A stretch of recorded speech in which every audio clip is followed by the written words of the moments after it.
কাবিন ব্যবসা করার জন্য কিচ্ছু লাগে না, শুধু লাগে সুন্দর।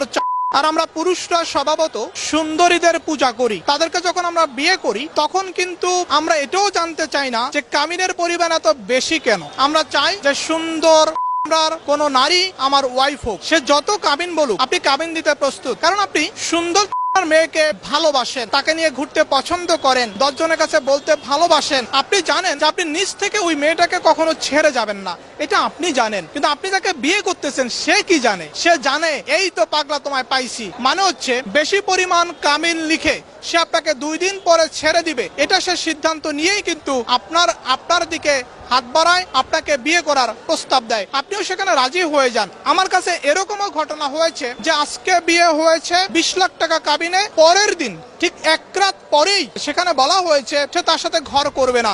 দেখেন, আজকে সকালে 20 লাখ টাকা কাবিনে বিয়ে হলো, আগামীকাল সকালে আবার 20 লাখ টাকা কাবিনের জন্য মামলা করে দিল।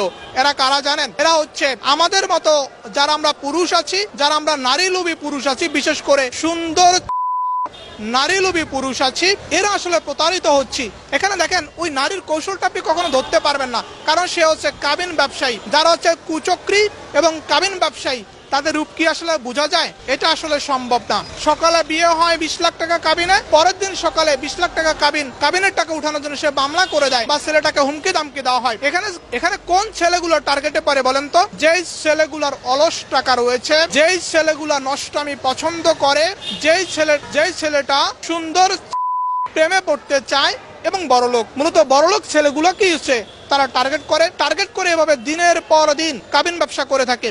একই মেয়ের, এটা আমার কাছে এসেছে, একই মেয়ের একসাথে 8টা বিয়ে হয়েছে একই দিনে, যেটা আমার কাছে রেকর্ডেড আছে। তাহলে দেখেন এরা কারা? এদের কাছ থেকে দূরে থাকতে হবে। এবং এরা হচ্ছে অনেক অনেক বেশি সুন্দরী, দৈহিকভাবে সুন্দরী, কিন্তু মনের দিক থেকে কাবিন ব্যবসায়ী।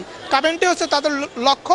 এরকম শহরে দেখবেন 1 শ্রেণীর মেয়েরা ঘুরে বেড়াচ্ছে, যারা দিনের পর দিন সাধনা করে, টার্গেট করে যে কিভাবে একটা ছেলেকে পটানো যায়, কিভাবে একটা বড়লোক ছেলের কাছ থেকে টাকা হাতিয়ে নেওয়া যায়। দেখেন, সে নামে কাবিন ব্যবসায়ী হিসেবে কখনো কখনো কাবিন ব্যবসা করতে গিয়ে সে বড় ধরনের সফলতায় এগিয়ে থাকে।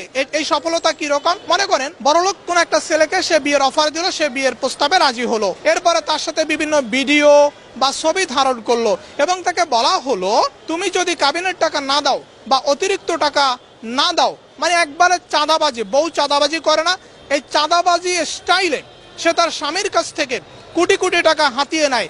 যে ছেলেটার কাছ থেকে টাকা হাতিয়ে নিচ্ছে সেই ছেলেটা কিন্তু মান সম্মানের দিকে তাকিয়ে, কারণ সেই ছেলেটারও কোটি কোটি টাকা আছে। কোনো মেয়ে তো আমার সাথে প্রেম করবে না, কারণ আমার তো টাকা নাই। কোনো মেয়ে তো আমাকে বিয়ে করবে না, আমার টাকা নাই। একটা মেয়ে, সুন্দর মেয়ে কখনো ভুল করে না, সে বড়লোক ছেলেকে টার্গেট করে, এভাবে হচ্ছে লক্ষ লক্ষ কোটি কোটি টাকা হাতিয়ে নেয়। আর বড়লোক ছেলেটা অসহায় হয়ে পড়ে, কারণ কোনো কিছু যদি নেটে ভাইরাল হয়ে যায়, সে ভাইরাল হওয়ার ভয়ে সে দিনের পর দিন মেয়েটাকে টাকা দিতে থাকে। যদিও সে তার বউ, সে কিন্তু তার বউর উদ্দেশ্যটা ধরতে পারে নাই।